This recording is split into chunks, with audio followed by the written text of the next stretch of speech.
A particle of mass m attached to the end of string of length L is released from the horizontal position.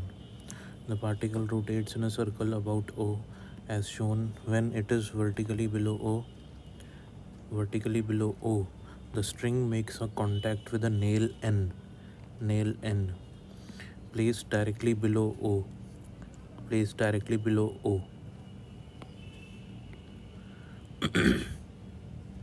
At a distance h and rotates around it. About it. For the particle to swing completely around the nail in a circle. तो यहाँ पे ना हमको question कह रहा है कि हमारे पास ये मास m है और l लेंथ की स्ट्रिंग से बंधा हुआ है, ये O पॉइंट है, यहाँ से स्ट्रिंग बंधी हुई है। जब हम इस m मास को रिलीज़ करते हैं तो ये यहाँ पे आता है ना, स्ट्रिंग के साथ में, और यहाँ पे एक नेल है, तो यहाँ पे जो स्ट्रिंग है वो अटक जाती है और ये मास जो है इसके साथ में इतनी रस्सी ये ऐसे सर्कुलर मोशन कर जाता है। तो ये ऐसे सर्कुलर मोशन कर जाए उसके लिए इसकी वेलोसिटी हमसे क्वेश्चन पूछ रहा है कि for the particle to swing completely around the nail in a circle, तो उसकी जो वेलोसिटी है वो हमको पूछ रहा है कि उसकी हाइट कितनी होनी चाहिए, ये यहाँ से ये नेल कितनी नीचे बंधा हुआ होना चाहिए, ये निकालना है हमको। तो अगर ये वाला मास अगर नीचे आएगा, यहाँ पे आएगा, तो इसकी एनर्जी कंजर्व रहेगी। इसको इनिशियल पॉइंट मान लेता हूँ, इसको फाइनल पॉइंट मान लेता हूँ।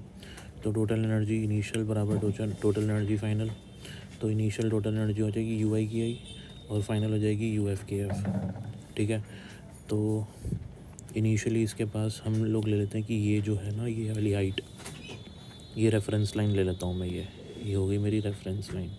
अब ये वाला मास इस रेफरेंस लाइन से कितनी ऊपर है, एच हाइट पे, तो इसके पास सिर्फ पोटेंशियल एनर्जी है m g l, kinetic energy है नहीं, रेस्ट से रिलीज़ करा जा रहा है, तो ज़ीरो हो जाएगी, equals to half m v square, क्योंकि यहाँ पे आने के बाद जब मास यहाँ पे आ जाएगा, रेफरेंस लाइन पे ही आ गया ना, तो पोटेंशियल एनर्जी क्या हो जाएगी, ज़ीरो।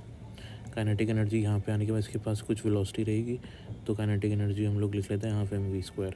वेलोसिटी हमको देखो कैसे पुट करते हैं वैल्यू, एम से हम काट देंगे तो जी एल बराबर आ जाएगा हाफ वी स्क्वायर। अब यहाँ पे जो मास की वेलोसिटी होगी वो होगी √5 जी एल के बराबर। अगर यहाँ पे मास की वेलोसिटी √5 जी एल के बराबर होगी तभी वो मास सर्कुलर मोशन कर सकता है। ये बेसिक कॉन्सेप्ट आपने सर्कुलर मोशन में पढ़ा ही होगा, वर्टिकल सर्कुलर मोशन में, कि √5 जी एल जो है इतनी वेलोसिटी चाहिए ताकि वो कंप्लीट सर्कुलर मोशन कर सके। तो यहाँ पे जो ये v होगा वो √5 जी आर के बराबर होगा। अब r कौन सा डिस्टेंस है, और हमारे पास ये वाला सर्कुलर मोशन है, तो इस सर्कुलर मोशन की रेडियस हमारे पास r है। यहाँ पे इस सर्कुलर मोशन की रेडियस कैसे निकालेंगे, ये टोटल लेंथ तो l है हमारे पास, यहाँ से यहाँ तक की लेंथ है हमारे पास h, तो ये बचा हुआ डिस्टेंस कितना आ जाएगा, l माइनस एच, तो रेडियस हो जाएगी हमारे पास l माइनस एच, तो रेडियस की जगह हम l माइनस एच पुट कर देंगे। अब ये वेलोसिटी यहाँ पे तो हमारे पास क्या बचेगा, सिर्फ जी एल, तो लिख दिया जी एल। इधर हमारे पास बचेगा हाफ और वी स्क्वायर, हाफ और वी स्क्वायर, वी स्क्वायर की जगह क्या आएगा 5 जी आर, और आर की जगह आएगा एल माइनस एच।